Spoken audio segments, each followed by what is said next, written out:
Hello everyone, एक बार दोबारा से आप सबका वेलकम है लेट्स क्रैक यूपीएससी सीएससी में। और आज हम सिक्स क्लास की एनसीईआरटी का चैप्टर नंबर 6 करने वाले हैं, गांव का प्रशासन, रूरल एडमिनिस्ट्रेशन।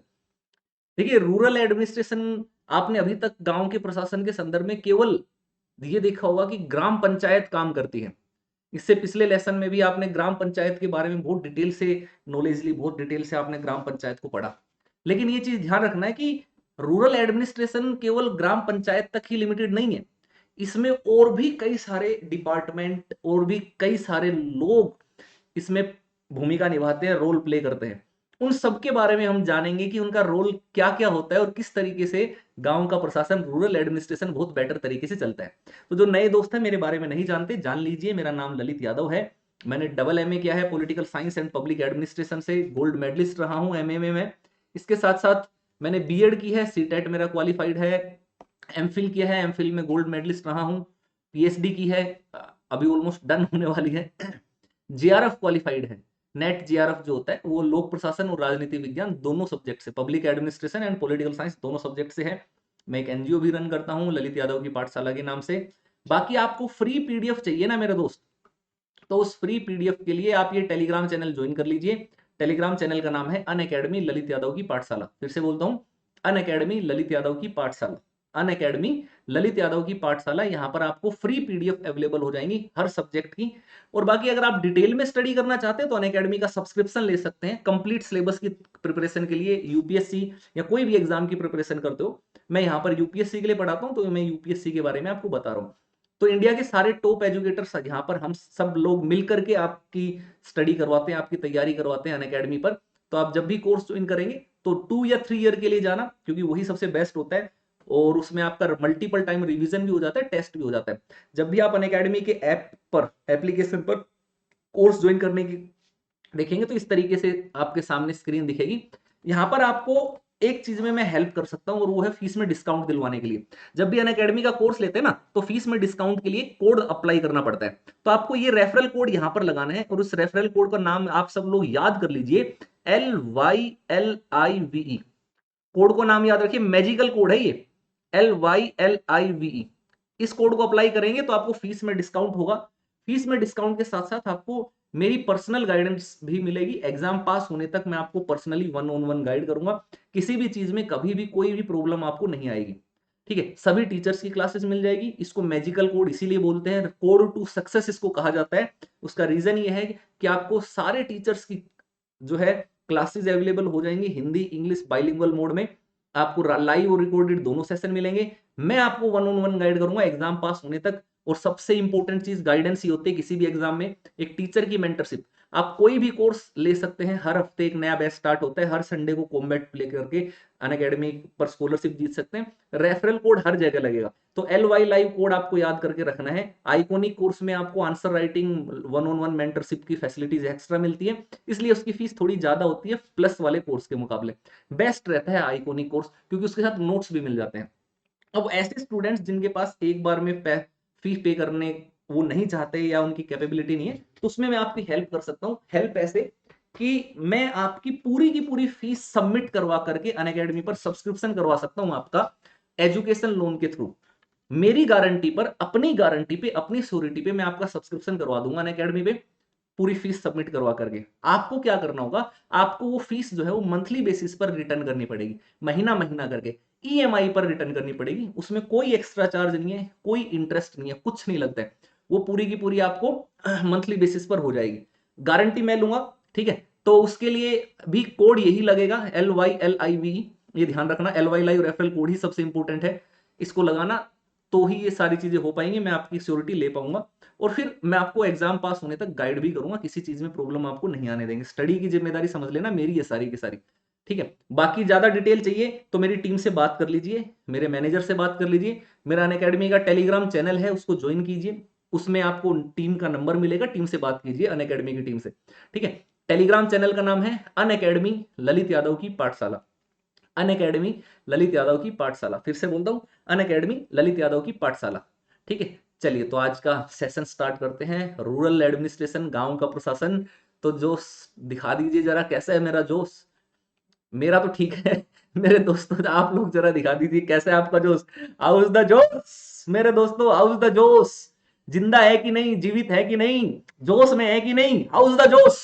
एक हाई जोश होना चाहिए, जिंदा होना चाहिए, गजब का जोश जज्बा आपके अंदर होना चाहिए। चलिए तो उस हाई जोश के साथ क्लास स्टार्ट करते हैं। रूरल एडमिनिस्ट्रेशन, गांव का प्रशासन किस तरीके से चलता है।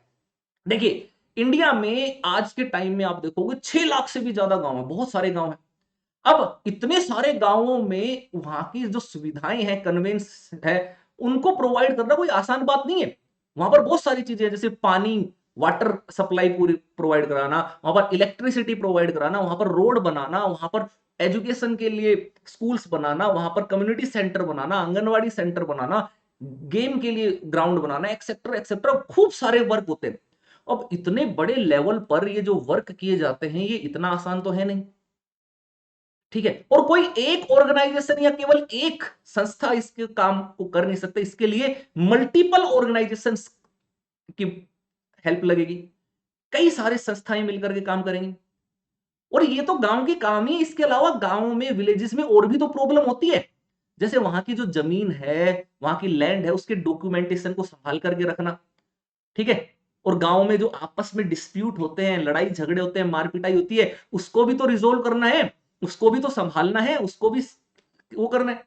तो इन सब चीजों की प्रॉब्लम्स को सोल्व करने के लिए गांव में क्या होता है, एडमिनिस्ट्रेटिव स्ट्रक्चर होता है। There is an administrative structure of the village for all these arrangements. ठीक है, ये है।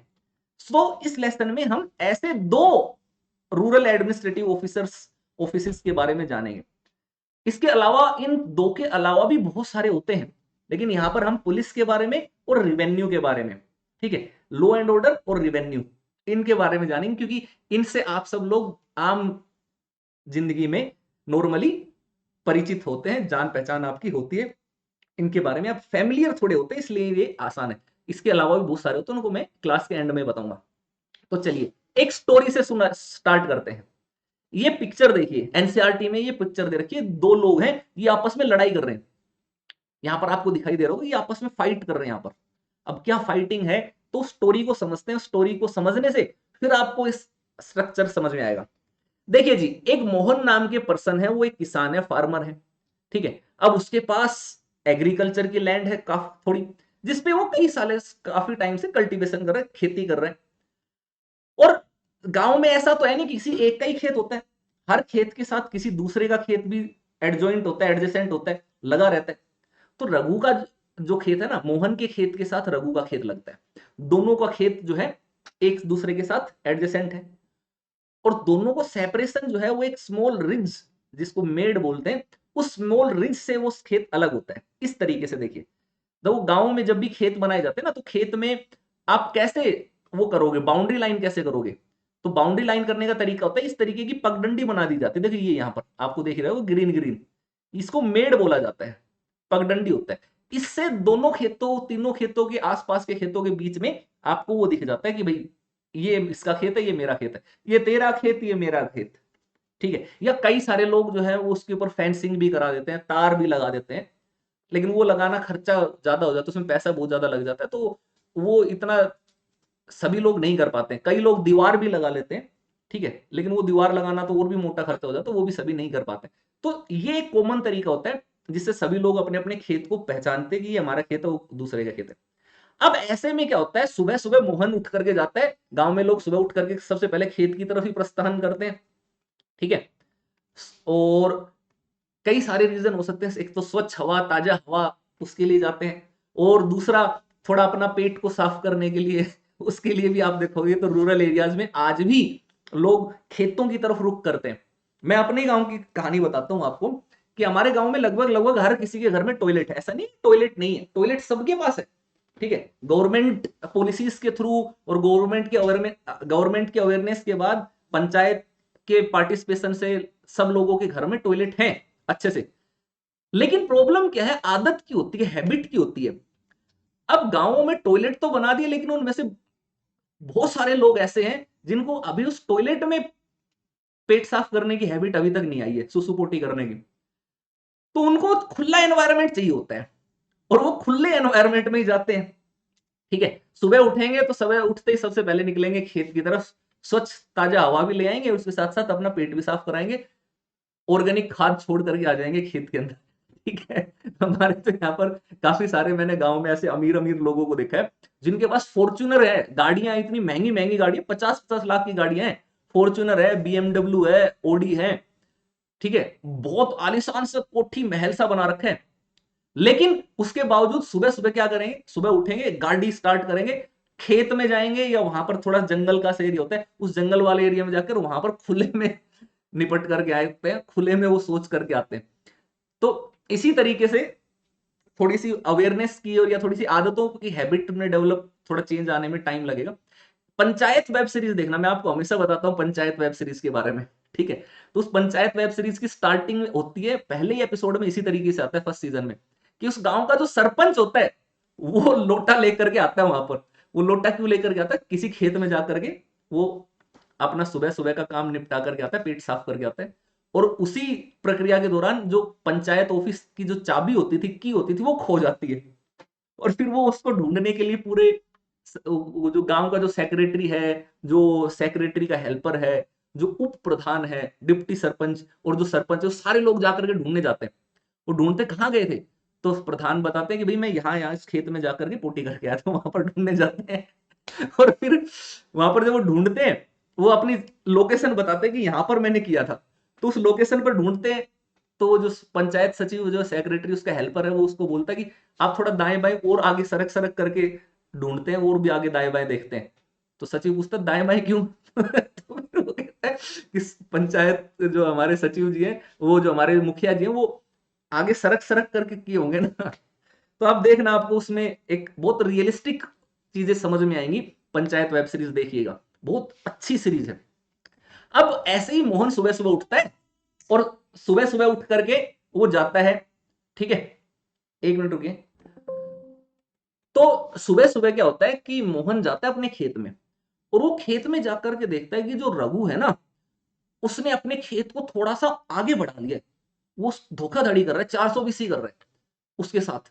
जैसे ये पिक्चर इस फोटो में देखोगे तो आपको यहां पर दिखेगा कि ये इस लाइन से आप करके देखोगे, ये देखिए यहां पर खेत की ये मेड़ जो है, ये जो बाउंड्री है, इसको देखिए दूसरे के खेत में बढ़ा दिया गया है।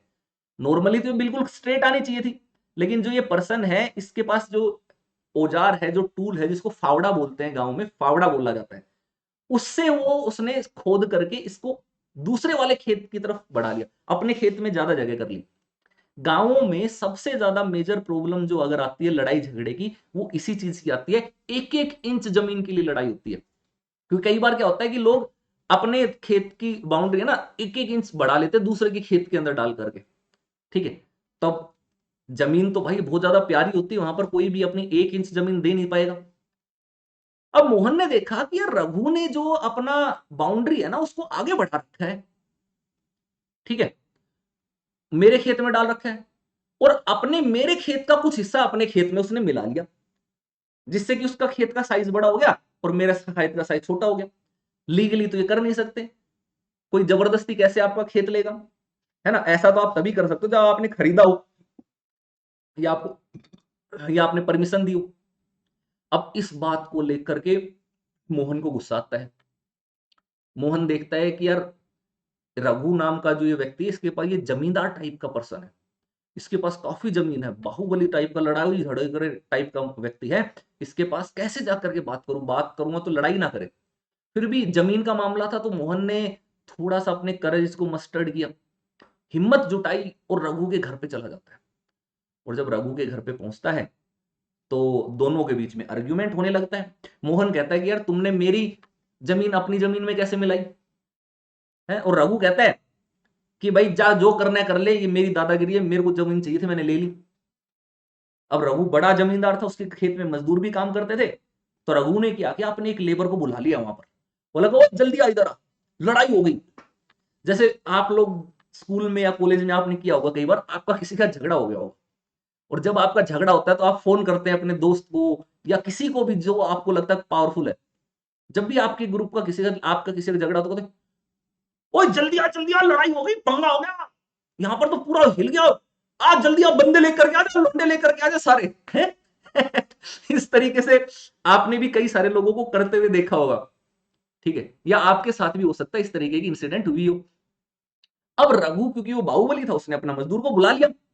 अब मजदूर को बुलाया तो दो लोग हो गए। ये जब कई बार ग्रुप हो जाता तो वो लोग चौड़े बनने लग जाते, फिर वो हीरो बनते, फिर किसी को सोचते नहीं है, समझते ही नहीं, कुछ नहीं, कमजोर समझ करके फिर उसके ऊपर हैवी होना स्टार्ट कर देते। तो इन दोनों ने मिलकर के मोहन को मारना शुरू कर दिया।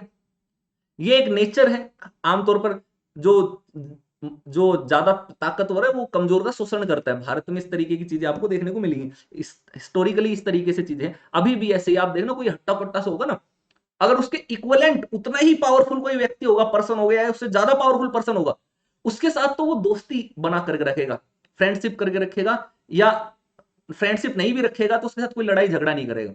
लेकिन उससे जो वीकर होगा, कोई कमजोर होगा, उसके ऊपर वो दादागिरी दिखाएगा। स्कूल में ऐसा होता होगा, देखना स्कूल में कई सारे बच्चे आपको मिलेंगे, कॉलेज में आपको ऐसे लड़के या लड़कियां भी ऐसे मिलेंगी जो काफी स्ट्रोंग होते हैं, हट्टे कट्टे, फिर वो अपने से कमजोर बच्चों को टारगेट करके उनके साथ बुली करते हैं, उनको परेशान करते हैं, मारते पीटते चिढ़ाते हैं। इसी तरीके से यहां पर भी हुआ, ये दो लोग हो गए तो इन्होंने मोहन को मारना शुरू किया। अब मोहन को मारना शुरू किया तो मार पिटाई, गांव में तो लाठी डंडों से मार पिटाई होती है। अब मोहन के साथ जब फाइटिंग हुई तो मोहन के सर पे, ठीक है, हेड पे और आर्म पे उस पे इंजरीज आई, काफी सारी चोट आई। अब जब चोट आई तो वो बेचारा थक करके वापस गांव की तरफ चला गया, अपने घर की तरफ चला गया, परेशान हो गया। और उसने अपने एक दोस्त को सारी की सारी अपनी आप बीती बताई। उसका दोस्त वहां के गांव के पोस्ट ऑफिस में वर्क करता था। उसको बताया कि यार देखो, मेरे एक तो जबरदस्ती मेरा खेत भी ले लिया, खेत का एरिया भी ले लिया, और उसके बाद पिटाई भी मेरी ही कर दी। अब मैं क्या करूं? पावर तो मेरे पे इतनी है नहीं कि अब उनसे जाकर के लड़ सकूं या लड़ करके उनसे वो छीन लाऊं। अब जो मोहन का दोस्त जो डाक घर में वर्क करता था, तो वो पढ़ा लिखा था, वो थोड़ा उसने वो एजुकेटेड पर्सन था, तो उसको पता था कि ऐसी सिचुएशन में क्या करना चाहिए। तो इसलिए उसने बोला कि एक काम करते हैं कि चलो लोकल पुलिस स्टेशन चलते हैं और वहां पर एक रिपोर्ट लिखते हैं, ठीक है। He suggested that he should go to the local police station and write the report, ठीक है। अब ये बात होती है, देखो इस तरीके के पुलिस स्टेशन आप देखो, ये गुड़गांव के एक पुलिस स्टेशन का फोटो मैं आपके लिए लेकर गया हूं। हर अलग अलग एरिया में अलग अलग तरीके से आपको बिल्डिंग दिखेगी पुलिस स्टेशन की। आजकल शहरों में बड़े मॉडर्नाइज टाइप के पुलिस स्टेशन देखने को मिलते हैं, लेकिन रूरल एरियाज में आज भी आपको इस थोड़े से पुराने टाइप के से पुलिस स्टेशन देखने को मिलेंगे। अब क्या होता है कि हर पुलिस स्टेशन का एक अपना जुरिस्डिक्शन होता है, एक एरिया होता है जिस जो उसके कंट्रोल में होता है, जिसका सारी प्रॉब्लम्स जो है उनको देखनी होती है। उस एरिया में कोई भी घटना हुई हो, चाहे वो थेफ्ट हो, एक्सीडेंट हो, बीटिंग हो, फाइटिंग हो, ठीक है, वो सारी की सारी कंप्लेन जो है वो उस थाने में लिखवाई जाती है। मान लेते हैं कि ये पुलिस स्टेशन है, तो इस एक पुलिस स्टेशन है, ठीक है, इसके अंडर में मान लेते हैं एक पूरा का पूरा ब्लॉक आ गया, और उस ब्लॉक के अंदर मान लेते हैं कि 15 गांव है, ऐसे ऐसे करके ये इतना एरिया है, इस तरीके से कुछ भी ले लेते हैं, फॉर एग्जाम्पल ले लेते हैं, ये इतना एरिया है, ठीक है, यूं इतने एरिया के अंदर जितनी भी प्रॉब्लम होंगी, जो भी लड़ाई झगड़ा, मारपिटाई, चोरी, डकैती, है ना, इस तरीके के कोई भी मामले होंगे, वो सारे के सारे हैंडल करेगा ये पुलिस स्टेशन। उसके लिए आपको कंप्लेन करना पड़ेगा ना कहीं पर, बिना कंप्लेन करे कैसे मामला सुलझेगा, तो उसके लिए पुलिस स्टेशन होता है। तो यहां पर भी ऐसे ही पुलिस स्टेशन होता है, रूरल एरिया में भी। अब वहां के जो एसएचओ हैं, जो उसके जो हेड होते हैं पुलिस स्टेशन के, उसको एसएचओ बोला जाता है, और उसके अंडर में कई सारे लोग वर्क करते हैं, कई सारे लोग काम करते हैं, ठीक है। एसएचओ होते हैं, फिर और कई सारे इंस्पेक्टर भी होते हैं, फिर सब इंस्पेक्टर होते हैं, फिर असिस्टेंट सब इंस्पेक्टर होते हैं, फिर हेड कांस्टेबल होते हैं, फिर कांस्टेबल होते हैं, ठीक है। ये अलग अलग इस तरीके की पोस्ट होती है। तो वहां के हेड की रिस्पॉन्सिबिलिटी है कि उसके पास जो शिकायत आई है, कंप्लेन आई है, उस कंप्लेन के लिए या तो वो खुद जाकर के इन्वेस्टिगेशन करे, या अपने किसी सबॉर्डिनेट को उस इन्वेस्टिगेशन का इंचार्ज बनाए। इन्वेस्टिगेशन ऑफिसर बोला जाता है उसको, आईओ बोला जाता है, आईओ इन्वेस्टिगेशन ऑफिसर बनाए, और फिर वो वहां पर जाकर के जांच पड़ताल करेगा, लोगों से बात करेगा, जांच करेगा, पड़ताल। जैसे आप ये पिक्चर देख रहे हैं, तो यहां पर एक पिक्चर में यहां पर एक एक्सीडेंट हुआ है, फर्स्ट पिक्चर देखिए यहां पर, ये वाली, इस पिक्चर में देखिए एक रोड एक्सीडेंट हुआ।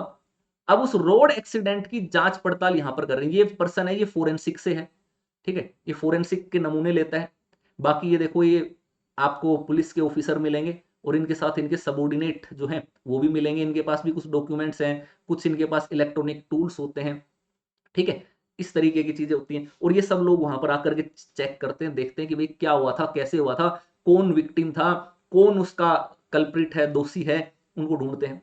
ऐसे ही गांव में अगर कोई प्रॉब्लम आती है ना तो पुलिस इस तरीके से आती है। देखो ये विलेज का एक वो है, इस विमेन ने, इस महिला ने, मान लेते हैं ये जो महिला है, इन्होंने कोई कंप्लेन की तो इनकी हेल्प के लिए पुलिस वाले आ रहे हैं। अभी पूरे गांव में जाकर के पूरी जांच पड़ताल करेंगे, पूरी इन्वेस्टिगेशन करेंगे, फिर एक्शन लेंगे, फिर देखेंगे किस एरिया में क्या चीज कर सकते हैं। तो वहां के एसएचओ की ये होती है, ठीक है। तो अब क्या करते हैं, मोहन अपने साथ कुछ लोगों को लेकर के, अपने दोस्त को लेकर के पुलिस स्टेशन पहुंच जाता है रिपोर्ट लिखाने के लिए, ठीक है। When everyone reached the police station, Mohan went to police station and told him the whole matter, ठीक है। अब पुलिस स्टेशन में वहां पर जब एंट्री करोगे तो वहां पर आपको टेबल के ऊपर बैठे हुए कुछ लोग मिलेंगे, ऑफिसर, जो आपका प्रॉब्लम सुनेंगे। आप, वो मोहन उनके पास गया, उसने सारा मैटर बताया कि भाई देखो रघु जो है वो डोन का बन रहा है, दादागिरी कर रहा है, ठीक है। एक तो मेरे खेत को अपने खेत में मिला लिया, बाउंड्री चेंज कर दी, और उसके बाद मेरे साथ मार पिटाई भी की। मैं ये आपको रिटर्न कंप्लेन देना चाहता हूं। तो राइटिंग में कंप्लेन देना चाहता है, इसको बोलते हैं FIR, फर्स्ट इंफॉर्मेशन रिपोर्ट, ठीक है। प्राथमिकी भी बोला जाता है इसको, FIR, ठीक है। FIR नाम से भी आपने कोई सीरियल देखा होगा पहले कभी, सब टीवी वगैरह पे FIR नाम से सीरियल आता था। तो वो अपनी रिटर्न कंप्लेन देना चाहता था, रिटर्न में लिख करके देते हैं एक पेपर पे कि क्या क्या चीजें हुई, कैसे हुई, पूरा उसमें डिटेल्स होती हैं। फिर वो वहां पर थानेदार को पकड़ाई जाती है, वहां पर जो भी है, मान लेते ASI या SI वहां पर बैठे हैं, तो उस ऑफिसर को वो पकड़ाएंगे। फिर वो उसकी एंट्री करते हैं रजिस्टर में कि कौन सी डेट को FIR हुई, कितने बजे हुई, क्या उसमें प्रॉब्लम थी, किसको असाइन किया गया, क्या एक्शन लिया गया। आजकल ये सारा का सारा काम कंप्यूटराइज होने लग गया है। हालांकि रूरल एरिया में, गांव में आज भी मैनुअली ही इसी तरीके से वर्क होता है। अब थोड़ा सा प्रॉब्लम बहुत है, ईगोइस्टिक मामले जरूर आपको कई बार देखने को मिलते हैं रूरल एरियाज में खास करके, या और भी नॉर्मली भी आप देखोगे ना, तो अप्रोच करोगे आप पुलिस के पास, छोटी मोटी प्रॉब्लम लेकर के जाओगे तो उनका पॉजिटिव अप्रोच आपको देखने में बहुत कम मिलती है। आपको काफी उनका बिहेवियर जो है ना बड़ा रूड टाइप का लगेगा। उसके मल्टीपल रीजन हो सकता है उनके पास वर्कलोड बहुत ज्यादा हो, बहुत ज्यादा काम करना पड़ता हो, है ना, जरूरत से ज्यादा काम दे दिया गया हो, उतना पेमेंट ना मिलता हो जितना उनको फैमिली को चलाने के लिए जरूरी है और जितना वो काम करते हो। बहुत सारे रीजंस हो सकते हैं। तो वो रूडनेस नॉर्मली आपको कई बार कई जगह पर देखने को मिलती है। अब जब वो कंप्लेन लिखवाने जाता है तो थानेदार, जैसे इस पिक्चर को देख रहे हैं, इसमें उनका शकल देखेंगे, देखने से लगता है कि बहुत रूखे हुए हैं, रूठे हुए हैं, गुस्से में। द थानेदार said with great displeasure that he does not have time to investigate small complaints। ना, क्या यार, तुम छोटी मोटी बातें लेकर के आ जाते हो मेरे पास, मार पिटाई निपट लो अपने आप, मेरे पास नहीं है समय। ये एक नॉर्मली आजकल ट्रेंड भी बन गया, जबकि वो इस तरीके से काम, इस तरीके की चीजें कर नहीं सकते। उनकी रिस्पॉन्सिबिलिटी है कि चाहे किसी भी सिटीजन की मिनिमम स्मॉल से स्मॉल कंप्लेन हो या बड़ी से बड़ी प्रॉब्लम हो, उन सबके ऊपर उनको सपोर्ट करना है, ठीक है। क्योंकि वो जनता की सेवक है, जनता के नौकर है, ब्यूरोक्रेट जनता के नौकर होते हैं। हम सबके टैक्स से ही उनका पेमेंट, सैलरी जो है वो जाती है। तो ऐसे में उनको हेल्प करना बनता है, चाहे छोटा मामला हो। लेकिन ये एक टेंडेंसी इंडिया में है कि छोटे मोटे जो माइनर इश्यूज होते हैं ना, उनके ऊपर वो कंप्लेन भी रजिस्टर नहीं करते, कहते क्या यार तुम फालतू, आगे चलो। आपका कभी मोबाइल फोन चोरी हो जाएगा ना, तो आप जाकर के बोलना कि यार मेरा मोबाइल फोन चोरी हो गया, 20,000 का मैंने मोबाइल फोन लिया था, 30,000 का मोबाइल फोन लिया था, किसी ने चोरी कर लिया, मेरे को FIR करनी। FIR तो हो जाएगी, क्योंकि आपको उस FIR के बेस पर सिम सेम नंबर की मिल जाएगी या और कुछ मिल जाएगी, आपके पास एक प्रूफ हो जाएगा कि आपका फोन चोरी हो गया, और कोई अगर उसका मिस यूज कर रहा है तो आपके ऊपर एलिगेशन नहीं लगेगा। लेकिन जब आप उनको कहोगे यार मेरा 30,000 का फोन था, मेरा ढूंढ करके दो, तो फिर आपको डांट फटकार पड़ जाएगी। आजा तो घड़ो, तेरा फोन ढूंढने खातर बैठो, सरकार मैंने तेरा फोन ढूंढने खातर पैसा दे, हरियाणा में डांट देगा, चल निकल ले पूरा से। एक फोन ढूंढने खातर यो बनो लाड़ साहब बने घूमे है, फोन चोरी कर दियो, फोन चोरी कर दियो, दिन में 1000 फोन चोरी नहीं कि सारे आगे पीछे घूमते रहो, यही काम हाथ रहेगो में है? तो इस तरीके से कई बार आपको ऐसे रूडली बिहेवियर देखने को मिलेगा। मेरे साथ भी ये चीज हुई है कॉलेज के टाइम में, तो मैं आपको वो एक्सपीरियंस जो है आपके साथ यहाँ पर शेयर करते हुए बता रहा हूँ, ये चीज हुआ था। ठीक है, तो ऐसे ही बड़ी ही बेरुखी से उसने इसको भी बोला कि छोटी मोटी प्रॉब्लम्स है, क्या है, मैं तो नहीं लूंगा। ठीक है, अब मोहन सोचा यार ये अब इस मामले को कैसे निपटाएं, ये तो बड़ा प्रॉब्लमेटिक चीज हो गई।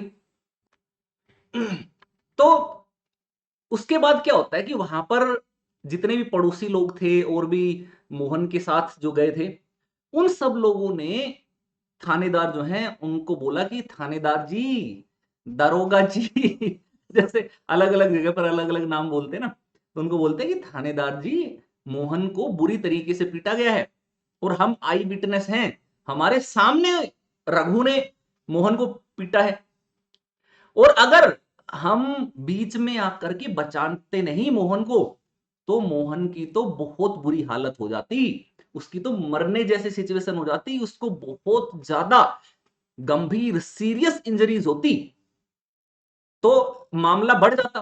तब आप क्या करते? तो ये तो अच्छी बात है ना कि इतना संगीन मामला होने, इतना सीरियस होने से पहले ही मामले को हम आपके पास ले आए ताकि आप उस मामले को सोल्व कर सके, है ना।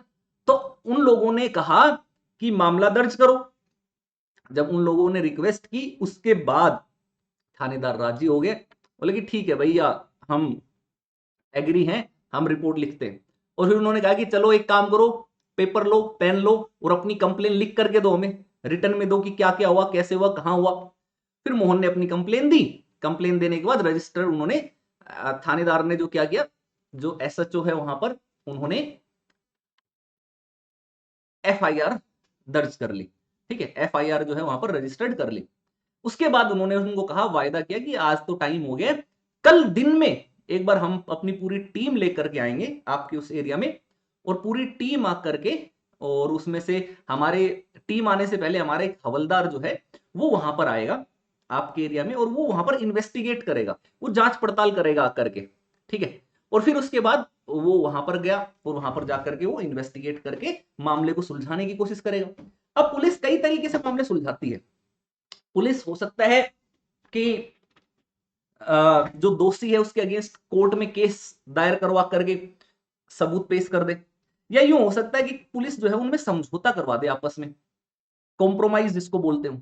तो आमतौर पर पुलिस छोटे मोटे मामलों में ये कोशिश करती है कि ठीक है यार, ये मामला ज्यादा ना बड़ा हो, आपस में ही कॉम्प्रोमाइज कर लो, जो गलती उसको सुधार लो। ठीक है, तो ऐसे में एडमिनिस्ट्रेशन में आपने देखा, डिस्प्यूट मैनेजमेंट में, विवादों के समाधान में पुलिस का बड़ा रोल है। और गांवों में कई बार गुट होते हैं, ग्रुप्स बने रहते हैं, अलग अलग ग्रुप, एंटी ग्रुप्स होते हैं एक दूसरे के, और वो जब लड़ाई करते हैं तो बड़ी भयंकर फाइटिंग होती है लाठियों के साथ, और वो बहुत बड़े लेवल पर फाइटिंग हो जाती है, काफी लोगों की उसमें डेथ भी हो जाती है, चोट भी लगती है, कई लोग फायरिंग भी कर देते हैं, तलवार भी चला देते हैं, चाकू बाण फावड़ा पता नहीं किस किस से, कुल्हाड़ी से। ऐसे कई सारे वीडियोज आपने इंटरनेट पर वायरल होते हुए देखे होंगे। तो ऐसे मामले में पुलिस ही है जो वहां पर आकर के उनको शांत कराती है, पीस वहां पर रखती है, लॉ एंड ऑर्डर को मेंटेन करके रखती है, जो विक्टिम है उनको हेल्प करती है, और जो कल्प्रिट है, जो दोषी हैं, उनको सजा दिलाती है, उनको पकड़ करके लेकर के जाती है हिरासत में।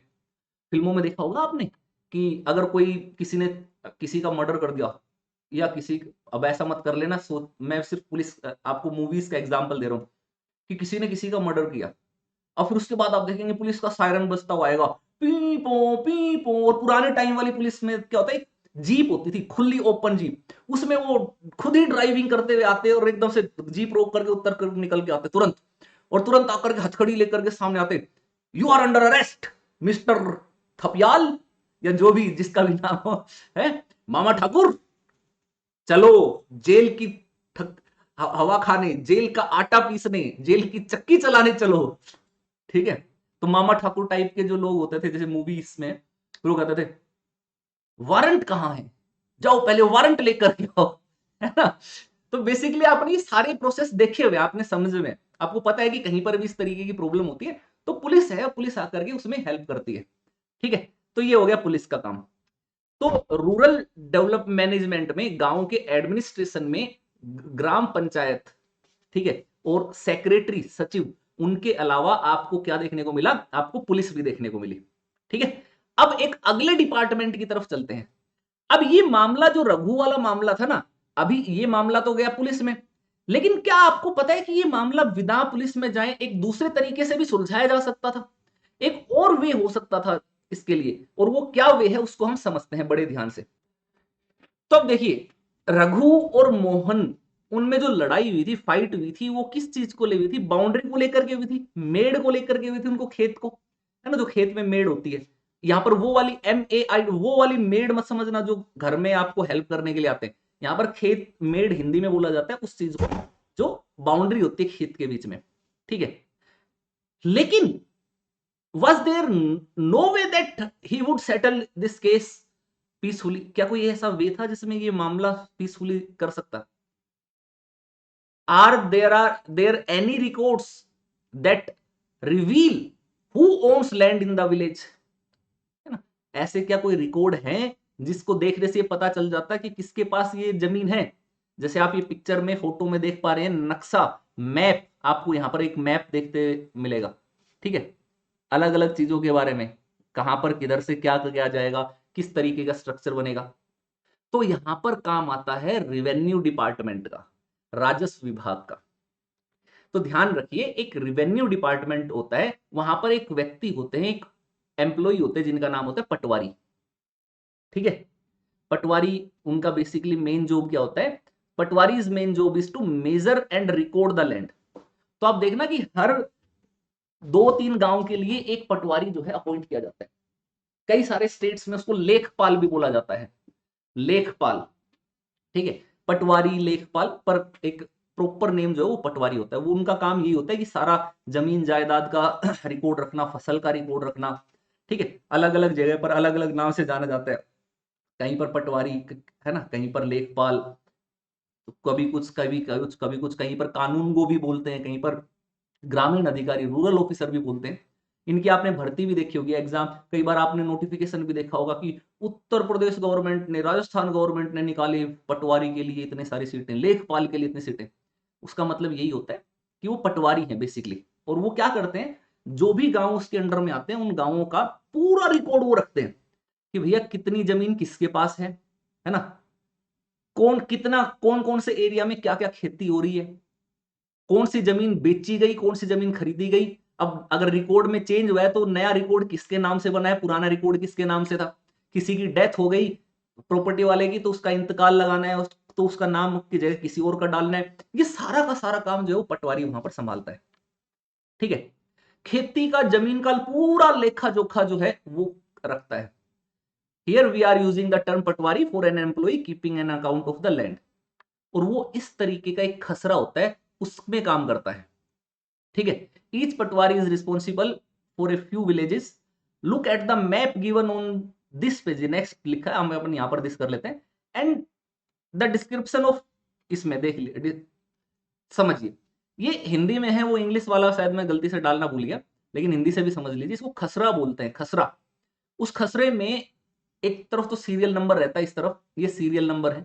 ठीक है, यहां पर आपकी प्रॉपर्टी का टोटल एरिया है कि कितने एरिया में है, कितने हेक्टर हेक्टेयर में है। तो जैसे यहां पर लिखा हुआ है, तो यहां पर आप जो मोहन और उनका, रघु का जो मामला था ना, इस तरफ जो ओनर है जमीन के, जो मालिक है, उसका नाम लिखा हुआ है। ठीक है, इसमें ये लिखा जाता है कि भाई कि आपने खेत, आप खुद से खेती कर रहे हो, किसी को बटाई पे तो दे नहीं दे रहे। बटाई का मतलब क्या होता है कि जो बड़े किसान होते हैं ना, तो वो अपने खेत में पूरा का पूरा एग्रीकल्चर काम जो खुद से नहीं कर पाते हैं, तो ऐसे में वो क्या करते हैं, वो अपने खेत को किसी अदर पर्सन को दे देते हैं, और उनको बोलते हैं कि भाई 1 साल के लिए ये खेत तुम इसमें एग्रीकल्चर करो, और उसके बदले में तुम अपनी जितनी भी फसल होगी उसका हाफ हिस्सा हमें दे देना। वो सबका अपना अपना हिसाब रहता है, कोई हाफ, कोई 1/3, ठीक है, कोई 40%, इस तरीके से। कई लोग उसको पैसे पे भी ले लेते हैं कि भाई 1 साल के लिए तुम इसका यूज करो, जितनी फसल लगाने लगाओ, 1 साल के लिए मेरी 10 एकड़ जमीन है, इसके लिए मेरे को 3 लाख रुपए, 4 लाख रुपए, 5 लाख रुपए दे दो। वो इस तरीके से उसको बोला जाता है बटाई पर देना। ठीक है, दूसरे किसान को दे देना। और फिर उसके साथ अगले पर लिखा हुआ है कि इस साल की जमीन जो जोती गई है उसमें कौन सी फसल लगाई गई है, कौन सा वहां पर जो फसल है वो लगी है क्या नहीं है, सुविधाएं क्या है, क्या वहां पर वेल है कि नहीं, कुआं है कि नहीं। तो यहां पर देखो, इधर मोहन के नाम की जमीन का भी विवरण है, रघु के नाम की जमीन का भी विवरण है। ठीक है, ये सब का डिस्क्रिप्शन यहां पर इसमें लिखा हुआ है। तो ऐसा खसरा होता है जिसका वो यूज करके सारा लेखा जोखा हिसाब किताब रखते हैं। अब it is a part of the records of the land of the people kept by the Patwari. Patwari generally have different method of measuring the field. अब इसी मामले को मोहन जो है पटवारी के पास ले जा सकता था। मोहन और रघु लड़ने की बजाय पटवारी के पास जा सकते थे, रेवेन्यू डिपार्टमेंट के पास जा सकते थे और उनको कहते कि देखो भाई हमारे बॉर्डर को लेकर के डिस्प्यूट है, आप नाप करके बता दो। तो ऐसे में पटवारी आता और पटवारी आकर के वहां पर आपकी पूरी की पूरी प्रॉपर्टी को नापता, मेजर करता, मेजर करना, मेजरमेंट लेता। और क्योंकि पटवारी के पास पूरा रिकॉर्ड है तो वो प्रॉपर मेजर करके बता देता कि किसकी जमीन किस तरफ है, किसकी जमीन किसके पास है, किसने कब्जा किया है। तो ऐसे में उस जिसने भी कब्जा किया उसको लीगली छोड़ना पड़ता, नहीं तो कोर्ट में केस हो जाता। और मेजर करने के लिए वो कई तरीके का चीजों यूज करते हैं। एक in many places he use a long iron change, it calls जरीब। एक लंबी लोहे की चेन का भी यूज करते हैं, जरीब कहते हैं। ठीक है, कई लोग फीता जो आता है नापने वाला उससे मेजर करते हैं। तो कई सारे इनके पास अपने अपने हिसाब के इक्विपमेंट्स होते हैं जिनका वो यूज करके वो नापते हैं। In the story given about Patwari, Mohan and Raghu could measure the fields and see if it matches the village map. है ना, ये थोड़ा सा ट्रांसलेशन गलत हो रखा है, इसको आप छोड़ दीजिए। ये सिंपल सा ये कहने की कोशिश कर रहे हैं कि ऊपर दी गई कहानी में जो पटवारी है वो मोहन एंड रघु के फील्ड्स को मेजर करके, है ना, यहां पर मोहन रघु की जगह पटवारी लिख लेना है। पटवारी, पटवारी जो है वो उसको मेजर करके और फिर देख सकता था विलेज के मैप के साथ मिला करके कि क्या वो नक्शे से मेल खाता है कि नहीं, क्या वो करेक्ट है कि नहीं, किसका वहां पर गड़बड़ है, किसका गड़बड़ नहीं है। देखिए इस तरीके से पटवारी का ऑफिस होता है। ये एक पिक्चर है जहां पर अगर देखते हो, ठीक है, इफ ही डिड नॉट की जगह इसको यहां पर इफ इट कर लेना है। ये थोड़ा सा शायद ट्रांसलेशन टाइपिंग एरर्स जो है हमारे पीपीटी मेकर से हो गई हैं। कोई बात नहीं, आप बुक साथ में रखना, वहां से आप ये सारी की सारी चीजें ज्यादा अच्छे से बेटर तरीके से करेक्ट करके लिख पाएंगे। ठीक है, ये देखिए पटवारी का ऑफिस होता है। वहां पर ऐसे कई सारे आपको टूल्स टेबल्स दिखेंगे जहां के ऊपर ये रिकॉर्ड्स देखना, ये पुराने पुराने रिकॉर्ड्स, बहुत ही ओल्ड ओल्ड रिकॉर्ड्स आपको देखने को मिलेंगे। आजकल तो कंप्यूटराइज हो गया लेकिन पुराने टाइम की चीजें ऐसे ही रखी जाती थी। आज भी रूरल एरियाज में इसी तरीके से रिकॉर्ड रखे जाते हैं। ये इसका एक बही खाता होता है जिसमें वो सारी चीजें मेंशन करता है। ठीक है, अब अगर उसको देख तो वो देखता और उसको पता चलता कि भाई मेड़ जो है उसको खिसका करके खेत की सीमा बदली गई है ना, boundary of the field has been changed by moving the ridge. तो फिर पटवारी क्या करता, उसके बारे में रिपोर्ट देता और उस रिपोर्ट के बेस पर अपर ऑफिशियल्स जो है वो एक्शन वहां पर ले लेते। ठीक है, अब पटवारी जो है वो जो फार्मर्स हैं उनसे लैंड टैक्स भी कलेक्ट करता है और सरकार को ये रिपोर्ट भी भेजता है कि उसके एरिया में किस तरीके की क्रॉप्स जो है हुई, फसलें हुई और कितनी ज्यादा क्रॉप्स हुई, कोई प्रॉब्लम हुई कि नहीं हुई।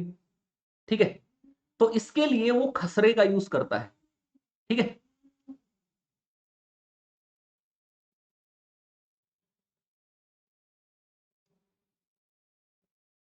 अब इसके बाद अगर हम बात करते हैं तो उस जैसे ये खसरा यहाँ पर जैसे ये मैप है ना, इस मैप के बेस पर उसको पता चल जाता है कि कौन सा टुकड़ा किसके नाम है। तो इसलिए जरूरी है समय समय पर ऐसे जो मैपिंग है, जो पुराने रिकॉर्ड जो खराब होने वाले हैं उनको रिपेयर कर किया जाए, उनको दोबारा से उनका रिन्यू उनको करते चले जाए। ठीक है, उनको डिजिटल फॉर्म में उनको बनाते चले जाए। आज के टाइम में डिजिटल जो है चीजें वो होती चली जा रही है। तो यही सारी चीजें है ना, रिवेन्यू डिपार्टमेंट का वर्क है कि वो अकाउंट्स को मेंटेन रखती है। अब आपको एक चीज और मैं बताता हूं, ठीक है, इस चीज को समझना। जब कोई डिजास्टर आती है, आपदा आती है, आपदा के कारण, डिजास्टर के कारण बहुत सारे बड़े लेवल पर अगर आप देखोगे ना, बहुत बड़े लेवल पर फार्मर्स की जो क्रॉप है, उनका जो फसल है वो बर्बाद हो जाती है, डिस्ट्रॉय हो जाती है। कई बार बहुत ज्यादा बाढ़ आ गई, फ्लड आ गई तो उससे भी हो जाती है। कई बार सूखा पड़ गया, ठीक है, तो उससे हो गया। बहुत सारे रीजन हो सकते हैं जिससे उनकी फसलें जो है बर्बाद हो जाती हैं। अब ऐसे में गवर्नमेंट जो है फसल डिस्ट्रॉय होने के बाद उनको मुआवजा देती है, ठीक है, थोड़ा सा कुछ मुआवजा जो है वो उनको दिया जाता है।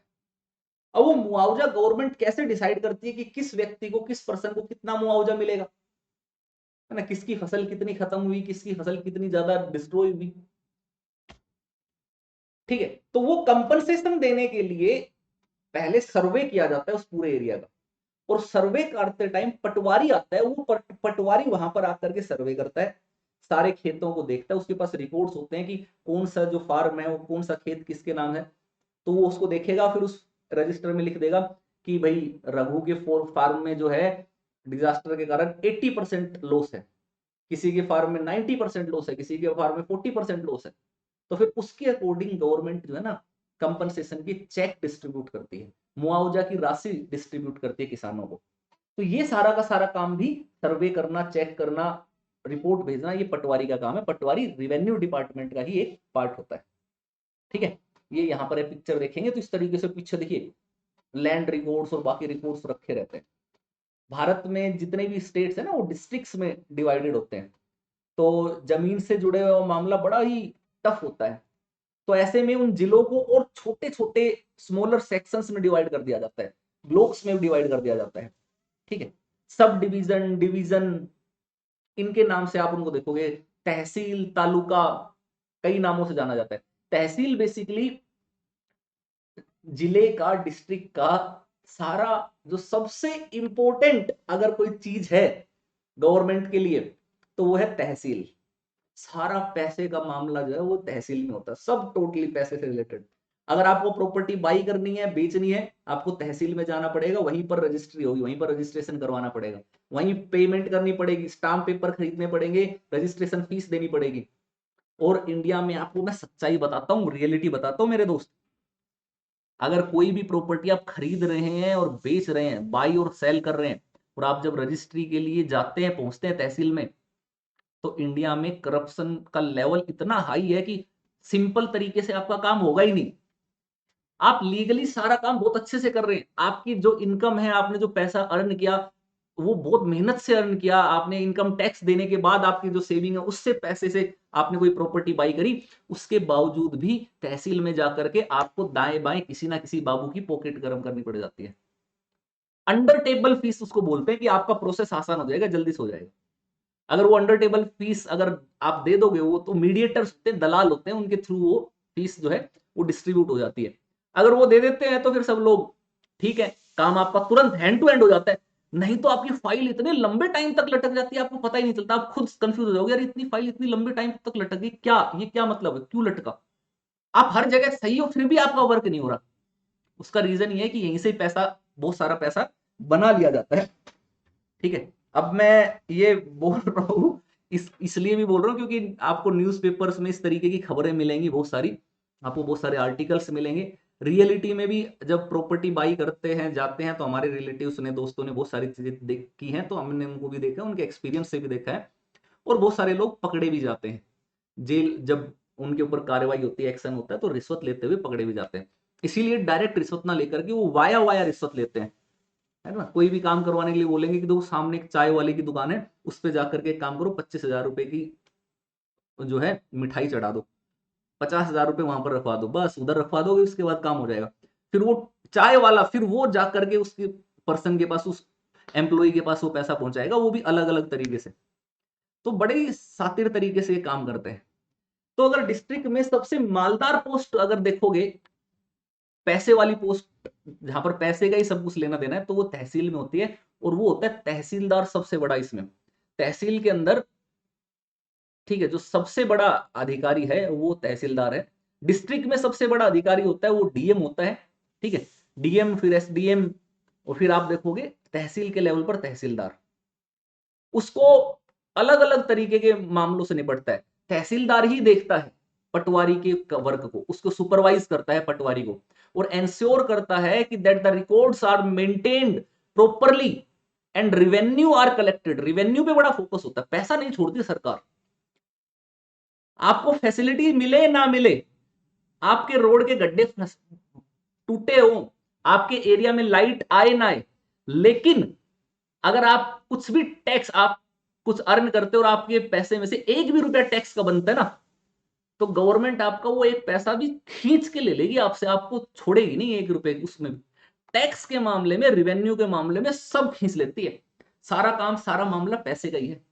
इसीलिए कोटिले कहते हैं कि वित्त सबसे इंपॉर्टेंट है। स्टेट में सबसे इंपॉर्टेंट चीज जो है वो कोष होता है। राजा के लिए सबसे इंपॉर्टेंट चीज है कोष, ठीक है, अपना कोषागार, फाइनेंस, उसको संभाल लेगा, कंट्रोल कर लेगा, सारी काम कंट्रोल हो जाएगा। तो ये होता है। तो तहसीलदार जो है वो सुपरवाइज करता है पटवारी के वर्ग का, पटवारी के वर्क का, ठीक। और बेसिकली उनका वर्क ये होता है कि वो फार्मर्स को जो भी रिक्वायरमेंट हो, कोई भी कॉपी चाहिए उनके रिकॉर्ड की तो वो इजीली मिल जाए। अब इसके अलावा आपने भी तहसील में कोई ना कोई काम जरूर किया होगा, मैं बताता हूं कैसे। आप में से बहुत सारे स्टूडेंट हैं, अगर आपने स्कूल में एडमिशन लिया या अपना कोई स्कूल चेंज किया, एक स्टेट से दूसरे स्टेट में गए, किसी यूनिवर्सिटी में पढ़ने के लिए गए या कोई जॉब के लिए अप्लाई किया, तो उन एप्लीकेशंस के लिए आपको कुछ डॉक्यूमेंट्स की जरूरत पड़ती है, रिक्वायरमेंट पड़ती है। और ये डॉक्यूमेंट्स क्या होते हैं? एक तो आपका मूल निवास प्रमाण पत्र कहा जाता है, आपका परमानेंट रेजिडेंस सर्टिफिकेट जो है वो मांगा जाता है। अगर आप रिजर्वेशन का बेनिफिट लेना चाहते हैं तो आपका कास्ट सर्टिफिकेट मांगा जाता है कि आप ओबीसी से हैं, एससी से हैं, एसटी से हैं, ईडब्ल्यूएस से हैं, ठीक है। इस तरीके के प्रमाण पत्र जो है आपसे मांगे जाते हैं। अब ये कहां बनते हैं? ये बनते हैं तहसील के अंदर ही, आप ये ध्यान रखना। और तहसील में ही सारे अलग अलग ऑफिसर्स होते हैं, तो आप जब भी तहसील में जाओगे तो इससे रिलेटेड जो कंसर्न ऑफिसर रहेगा उसको आप अपनी फाइल फिल करके देंगे और फिर वो आपको जाति प्रमाण पत्र देता है। जैसे हरियाणा में क्या होता है कि अगर आपको अपना परमानेंट रेजिडेंस बनवाना है या आपको मान लेते हैं कि सर्टिफिकेट बनवानी है ओबीसी की, तो उसके लिए सबसे पहले क्या होगा, आप सरपंच के पास जाएंगे। अगर आप गांव से हैं तो सरपंच आपके डॉक्यूमेंट्स पे साइन करेगा। आपने जो डॉक्यूमेंट्स और जो आपने जो फॉर्म जो है वो जो फिल किया है, वो फॉर्म भी आपको तहसील से ही मिलता है, कोर्ट से ही मिल जाता है। कोर्ट से जाकर के वो फॉर्म ले सकते हो, उसको फिल करो, सरपंच का साइन होगा, स्टैंप लगेगी। फिर पटवारी, पटवारी जो है वो भी साइन करेगा, वो भी स्टाम्प लगाएगा। फिर उसके बाद तहसील में हो जाता है, ठीक है। फिर तहसील में जाकर के फिर बाकी अधिकारी उस पर साइन करते हैं, वेरीफाई करते हैं। फिर आपकी एक फोटो खिंचाई जाती है, ई फोटो, ई दिशा इस तरीके से बोला जाता है। आपको एक डेट दी जाएगी, उस डेट पर आपको बुला करके आपकी आपसे एक रजिस्ट्रेशन की जो फीस है वो ली जाएगी और आपकी सामने फोटो खींच करके और फिर आपके डॉक्यूमेंट्स बना दिए जाएंगे और एक डेट दे दी जाएगी कि भाई आपके डॉक्यूमेंट्स 10 डेज, 15 डेज, 1 मंथ के अंदर अंदर आ जाएंगे, आप आकर के कलेक्ट कर सकते हैं, ठीक है। तो ये इस तरीके के प्रमाण पत्र भी आपको बेसिकली कोर्ट में, तहसील में जाकर के बनवाने पड़ते हैं। और उस टाइम जो फोटो आती है वो फोटो बड़ी गजब होती है ना। वैसे तो आप अपनी फोटोज डालते हैं इंस्टाग्राम पे, फेसबुक पर, फिल्टर लगा लगा करके, कैमरे में खूब बेहतरीन बेहतरीन एंगल सेट करके सेल्फी ले लेकर के। असली फोटो तो तब आती है जब आपका आधार कार्ड बन रहा हो या आपके कोई डॉक्यूमेंट्स बनाए जा रहे हो और उस टाइम गवर्नमेंट ऑफिस में आपका कैमरे से आपकी फोटो ली जानी। तब भाई साहब आप फोटो देखना अपनी, आपको खुद को सदमा लग जाएगा, हूं ये मैं हूं, ऐसा लगेगा। सोचो अगर आपको, मैं आपको एक बहुत बढ़िया तरीका बताता हूं, अगर घर वाले आपको फोर्स करते हैं ना शादी ब्याह के लिए कि भाई उम्र होगी तुम्हारी, शादी करनी है, चलो शादी ब्याह करो, है ना, तो किसी लड़के को या किसी लड़की को जो भी आपको फोटोज भेजनी हो, आमतौर पर फोटोज ही तो भेजी जाती है। सबसे पहले फोटोज दिखाई जाती है कि ये देखो फोटो, देखो लड़की की सुंदर है कि नहीं, ये देखो लड़के की फोटो हैंडसम है ना, है ना? इस तरीके से। तब मैं कहता हूं अगर आपको नहीं करनी ना शादी तो आप अपने आधार कार्ड वाली फोटो भेजना, या कोई भी गवर्नमेंट ऑफिस से आपकी खिंचवाई हुई फोटो चाहिए, जो लाइसेंस के लिए फोटो खिंचवाई हुई हो या आपकी कास्ट सर्टिफिकेट के लिए फोटो खींची हो, किसी के लिए भी जब भी आपकी गवर्नमेंट ऑफिस में फोटो खींची हो ना, वो फोटो भेजना कि लो देखो, अब करो पसंद। अगर वो फोटो देख करके कोई पसंद कर लेता है कि हाँ भाई, तब तो हो सकता है दो तरीके, दो कारण हो, या तो वो बहुत ज्यादा डेस्परेट हो शादी करने के लिए, कहीं हो ही नहीं रही हो, या यूं हो सकता है कि वो बहुत जेन्युइन पर्सन हो, उसको फर्क ना पड़ता हो इन चीजों से कि सुंदरता और दिखावे से, वो दिल से अच्छा कनेक्शन चाहता हो। तो अगर ऐसा हो तो कर लेना ठीक है, नहीं तो आपका काम बड़े आराम से मिल जाएगा, बन जाएगा, रिजेक्ट होते चले जाओगे, कोई प्रेशर आएगा नहीं। ठीक है, लेकिन जितनी सुंदर फोटो बना करके, जैसे आजकल शादी ब्याह के लिए ऐसे करते हैं इंडिया में, अगर कोई लड़की है उसको मैरिज के लिए अगर कोई फोटो डाल दी ना, किसी वेबसाइट पे भी अपलोड करनी है, तो बाकायदा पहले फोटोग्राफर को बुलाएंगे, उसके कई सारे पोजेस में उसकी फोटो खिंचवाएंगे, फिर उसको करेक्शन करवाई जाएगी उस फोटोज में, मॉडिफिकेशन कराए जाएंगे, कलर चेंज हो जाएगा, आपको पता भी नहीं चलेगा। ऐसा इस तरीके से कलर भी, नाक नैन सब देखते ऐसे लगेगा वाओ बड़े गर्ल है। इस तरीके से ऐसे लड़कों के लिए एप्स वेब्स तक बनवा दिए जाते हैं फोटो। मैंने हमारे गांव में क्या हुआ, एक मेरा दोस्त था, अब पेट निकला हुआ था, हमारे भी पेट आजकल थोड़ा सा बाहर होने लगे, पहले एक टाइम हमारे भी एब्स होते थे, लेकिन अब जब से और स्टडी करवाने लगे, पढ़वाने, काम इसी में लग जाता तो इतना टाइम मिल नहीं पाता। तो ऐसे एक मेरा दोस्त था, गोलू मोलू, थोड़ा मोटा सा था, ठीक है, पेटू सा था, एक उसके फैमिली पैक थे, एब्स नहीं थे। अब उसका रिश्ता नहीं हो रहा था इसी रीजन की वजह से कि भैया वो गोलू मोलू सा है, मोटा है, लोग लड़कियां जो हैं वो उसको रिजेक्ट कर दे रही थी। तब उसने क्या आइडिया लगाया, उसने कहा कि फोटोग्राफर को बुला करके फोटो खिंचवाई अपनी, और फोटो खिंचवा करके अपने यहाँ पर एप्स बनवा लिए, फोटो के अंदर नकली एप्स लगवा लिए, और वो फोटो देखने में ऐसा लगता है जेन्युइनली कि अरे वाह क्या गजब का एकदम सॉलिड बंदा है, with apps, with proper maintained body. ठीक है, फिर मैंने उससे पूछा यार ऐसा करने से अगर कोई तुझे रियलिटी में देखने आएगा, वो तो तुम्हें देख करके रिजेक्ट कर देगा, बोल देगा यार झूठा है, इसने फेक फोटो भिजवाई है तो मोटा। तो फिर ऐसे में उसने मेरे को एक जस्टिफिकेशन दिया, बोले अरे कम से कम आने तो दो, अभी तो कोई देख करके रिजेक्ट कर देते, कम से कम आएंगे, बैठेंगे, चाय पीएंगे, दो बात तो करेंगे, दो बात करेंगे तो क्या पता दिल की बातें दिल से जुड़ जाए। और फिर उनको बोल देंगे यार ये पुरानी फोटो है, ये 2-3 साल पहले की, उस टाइम में बहुत मजबूत होता था, बहुत फिट होते थे, अभी क्या हुआ कि थोड़ा सा बीमार हो गया, प्रॉब्लम होगी, उस बीमारी के कारण मोटा हो गया, अभी दोबारा से एक्सरसाइज करेंगे, फिर से जिम जाएंगे, फिर से वैसे सिक्स पैक्स ले आएंगे। वो मैं बोला यार बड़ा गजब का जस्टिफिकेशन दिया, कमाल, गुरु कहां से लेकर के आते आइडियाज है। तो वो बता रहा हूं कि वो हम बात करते रियलिटी की और मॉडिफाइड वाले में, तो जो मॉडिफाइड फोटोज जो हम डालते हैं और उनमें, और जो रियल फोटो आती है ना, असलियत आपके चेहरे की दिखती है सरकारी कैमरे के अंदर, तो बस वो देख लो, और फिर वही सच्चाई है, वही सत्य है उसी को देख लेना है। तो ठीक है, तो इस तरीके से है। अब जमीन से जितने भी मामले हैं, डिस्प्यूट हैं, जितने भी लैंड से रिलेटेड मामले, वो तहसीलदार ऑफिस में सुने जाते हैं। अब तहसीलदार ऑफिस में जाकर के भी इनका मामला, रघु और मोहन का मामला सुलझ सकता था, सुलझ जाता। तो ये तो हो गया जब हम रूरल एडमिनिस्ट्रेशन की बात करते हैं ना, तो आपने एक तो आपने देखा पुलिस देखी, ठीक है, एक आपने रेवेन्यू देखा, और भी बहुत सारे होते हैं, जैसे कि अगर हम ब्लॉक डेवलपमेंट, बीडी, इसको बीडीपीओ बोला जाता है कई जगह पर, block development and Panchayati Raj officer, ठीक है, इसका नाम इस तरीके से बीडीपीओ। अब इससे भी रिलेटेड एक किस्सा है हमारे, मैं आपको सुनाता हूँ। हम छोटे बच्चे होते थे, स्कूल में पढ़ते थे, तब बीडीपीओ करके बोला जाता कि बीडीपीओ साहब आ रहा है, तो हमें लगता था कि यार लोग बड़ी रिस्पेक्ट करते हैं उसकी, बीडीपीओ साहब, बीडीपीओ साहब, और जो भी आता कहता बीडीपीओ साहब, बीडीपीओ साहब। हमें लगता था कि कोई वो बीड़ी पीने वाला इंसान है ना, और कोई गजब तरीके की बीड़ी पीता है, कुछ गजब बीड़ी पी करके कुछ करता हुआ दिखाता है। बीड़ी जो स्मोकिंग वाली बीड़ी आती है ना गांव में, सिगरेट की बजाय लोग गांव में बीड़ी पीना पसंद करते हैं, सस्ती होती है, ठीक है। तो हमें लगता था यार कौन है ये बीड़ी पियो वाला है, ये बीड़ी पी रहा है, और हमारे घर वाले तो बोलते हैं कि बीड़ी पीना, स्मोकिंग करना गलत है, और ये सारे लोग उस बीड़ी पीने वाले व्यक्ति का वो कर रहे, रिस्पेक्ट कर रहे। बाद में जब बड़े हुए तब जाकर ये गलत फहमी दूर हुई कि बीडी पीओ का मतलब ये नहीं था कि बीडी पीना, इसका मतलब था block development and Panchayati Raj officer, ठीक है। तो ये भी होते हैं वहां पर, सेक्रेटरी वगैरह सब यहीं से, इन्हीं के अंडर में काम करते हैं। इसके साथ साथ आप देखोगे कोर्ट भी होते हैं, कोई भी मामला आ जाता है ना, मामला अगर प्रॉब्लम हुआ, कोई डिस्प्यूट हुआ, तो आप कोर्ट में भी उस मामले को ले जा सकते हैं। और विलेज कोर्ट भी होते हैं, ग्राम न्यायालय जिसको बोला जाता है। तो रूरल एरियाज के लिए अलग से विलेज कोर्ट भी बनाए जाते हैं, तो वहां पर भी मामला ले जा सकते हो। आप चाहो तो डिस्ट्रिक्ट कोर्ट में भी ले जा सकते हो डायरेक्ट, ठीक है। तो एडमिनिस्ट्रेशन के लेकर के बहुत सारे डिपार्टमेंट जो है रूरल डेवलपमेंट के साथ जुड़े हुए होते हैं। अभी एक कानून इसमें दिया गया है, एक एग्जाम्पल के तौर पर, कि एक नया आया है हिंदू अधिनियम की धारा 2 जो है उसमें चेंज किया गया है कि भारत में क्या होता था कि तो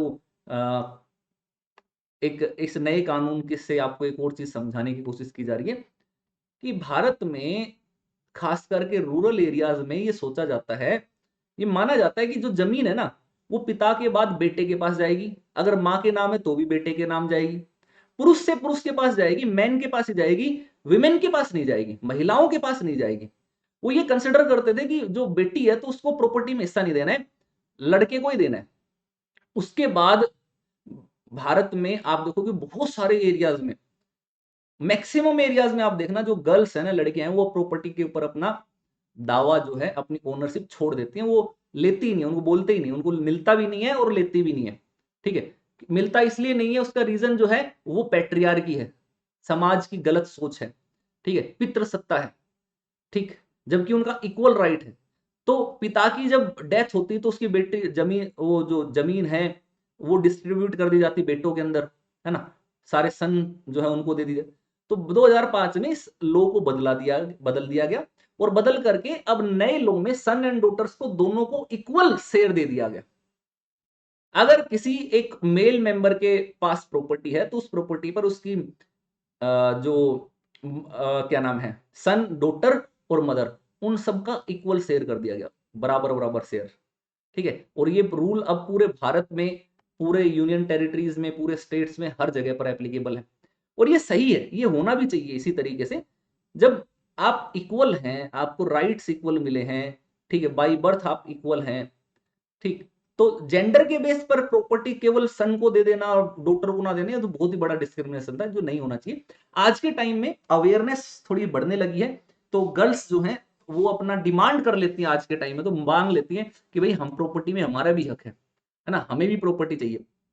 तो ऐसे में उन स्ट्रॉन्ग गर्ल्स को थोड़ा सा फाइट जरूर करना पड़ता है, लेकिन अल्टीमेटली उनका राइट उनको मिल जाता है, ठीक है। क्योंकि ऐसा कोई जरूरी नहीं है कि बेटे ही माँ बाप की सेवा करें, बेटियां भी माँ बाप की सेवा करती है, और बेटे भी कर सकते हैं, कोई भी सेवा कर सकता है, कोई भी उनकी सर्विस कर सकता है, बढ़िया, ठीक है। ये पहले किसी को नहीं पता रहेगा कि कौन आपकी हेल्प करने वाला है, लेकिन हम ये धारणा बना लेते हैं कि हमारा बेटा है, वो बेटा ही जाकर के हमारा करेगा आगे, वो हमारा पीढ़ी चलाएगा, हमारा वंश चलाएगा, हमारी हेल्प करेगा। भाई क्या पता तुम्हें पता चले बेटा तुम्हें छोड़ करके भाग गया बाद में, ठीक है। जिस बेटे की आस में तुम दर दर भटके और तुमने पैदा किया और उसके लिए सब कुछ कर दिया, बेटी को नेग्लेक्ट करके रखा, पता चले वो बेटा जैसे चैट बॉक्स में सोना बाबू चैना, किसी का नाम देखते ही, एंजल प्रिया नाम देखते ही पिघल जाते हैं, है ना, देख कि hi angel Priya, how are you, है ना, I like you, I love you, बस इतने में वो तुरंत, या किसी लड़की ने उसमें चैट में देख करके बोल भी दिया तो वो पिघल गए। पता चले वैसे फिर वो निकल ले दाएं बाएं कहीं पर भी, और तुम घूमते रह जाओ, देखते रह जाओ, और अब क्या करें, फिर पता चलेगा बेटियों की वैल्यू। अब ऐसा भी मत समझ लेना कि सारे के सारे के लड़के ऐसे ही होते हैं, मैं सभी के बारे में बता रहा हूं कि लड़के लड़की एक समान है, इक्वल हैं, कोई भी अच्छा बन निकल सकता है, कोई भी बुरा निकल सकता है, वो तो उनके नेचर पे और उनकी सिचुएशन पर डिपेंड करता है, ठीक है। ऐसा कुछ नहीं है कि लड़के ही अच्छे निकलेंगे लड़कियां नहीं, या लड़कियां ही अच्छे निकलेंगे लड़के नहीं, दोनों की अपनी अपनी वैल्यू, दोनों ही सर्व कर सकते हैं अपनी फैमिली को, दोनों ही हेल्प कर सकते हैं। बस हमें अपनी उस पैट्रियार्कल जो सोच है ना, उस सोच से बाहर निकलना पड़ेगा, और विमेन्स को एक इक्वालिटी का जो दर्जा, स्टेटस जो लॉ ने दिया है, कानून ने दिया है, वो सोसाइटी को भी प्रोवाइड करना पड़ेगा। सोसाइटी जब प्रोवाइड करेगी तब जाकर के ये चीजें होंगी, ठीक है। अब इसमें आपने एक बेसिक सी अंडरस्टैंडिंग बना ली, मेंस के लिए काफी हेल्पफुल रहेगा। रूरल डेवलपमेंट से रिलेटेड अगर आपसे कोई क्वेश्चन आ गया, ग्रामीण विकास से रिलेटेड, तो उसमें आप काफी अच्छा परफॉर्म कर पाएंगे, ठीक है। तो यही था मेरे दोस्त, लाइक शेयर तो बनता है, लाइक शेयर रुकना नहीं चाहिए दोस्तों, फुल ऑन ठोको यारो लाइक शेयर। आप पता नहीं क्यों लाइक शेयर नहीं करते, और आप में से मेरे इतने प्यारे प्यारे दोस्त हो, मित्रों हो आप हमारे, आप जरा जब अनअकैडमी का सब्सक्रिप्शन लेते हो तो आप यार हमारा रेफरल कोड भी यूज करो, हम तो गाइड भी करते हैं 1-on-1 सबको। हमसे बढ़िया गाइडेंस आपको नहीं मिलेगी, मैं अपने सारे स्टूडेंट्स को पर्सनली गाइड करता हूँ 1-on-1। तो उसके लिए आपको क्या करना है, जब भी अनअकैडमी का कोर्स लेना तो रेफरल कोड में आपको ये कोड लगाना है LYLIVE, LYLIVE, इसको बोला जाता है कोड टू सक्सेस। क्योंकि इससे क्या होगा, आपको फीस में डिस्काउंट भी मिलेगा, जो भी मैक्सिमम पॉसिबल डिस्काउंट होगा वो आपको मिलेगा, प्रॉपर गाइडेंस भी मिलेगी। ठीक है, आपको प्रॉपर क्या है, गाइडेंस भी मिलेगी, और 1-on-1 गाइडेंस मिलेगी। सबसे इंपॉर्टेंट चीज एक टीचर की गाइडेंस होती है मेरे दोस्त, जो आपको एक फ्रेंड की तरह आपकी प्रॉब्लम्स को सोल्व करे, आपके जो कमियां हैं उनको दूर करे, उनको रिजोल्व करे, आपका मोटिवेशन डाउन हो तो आपको मोटिवेशन बनाए रखने में हेल्प करे। तो मैं अपने सारे जितने भी स्टूडेंट्स हैं जो LY लाइव रेफरल कोड से सब्सक्रिप्शन लेते हैं अनअकैडमी पर, उनकी पूरी रिस्पॉन्सिबिलिटी मैं लेता हूं, मैं गाइड करता हूं, वीडियो कॉल पर भी, पर्सनली मिल करके भी, प्रॉपर जिस तरीके से जैसे कहेंगे वैसे मैं उनसे रेगुलर टच में रहता हूँ, और आपकी बहुत सारी मिस्टेक्स को मैं होने से रोक देता हूँ। आपके लिए बहुत बेनिफिट चीजें आपको मिलेंगी अगर आप LY लाइव कोड यूज करके सब्सक्रिप्शन लेते हैं तो। ठीक है, और लाइक शेयर करो। अगला चैप्टर शुरू करते हैं, मैं आपको एक छोटा सा ब्रेक दे रहा हूँ 5 मिनट का। ठीक है, आपको मैं एक 5 मिनट ब्रेक देता हूँ, उसके बाद आपसे मिलता हूँ यहीं पर। तब तक आप लाइक शेयर ठोको यारो, लाइक शेयर करते रहो। 5 मिनट में आपसे मैं मिलता हूँ अभी यहीं पर, फिर अगला चैप्टर पे डिस्कस करते हैं।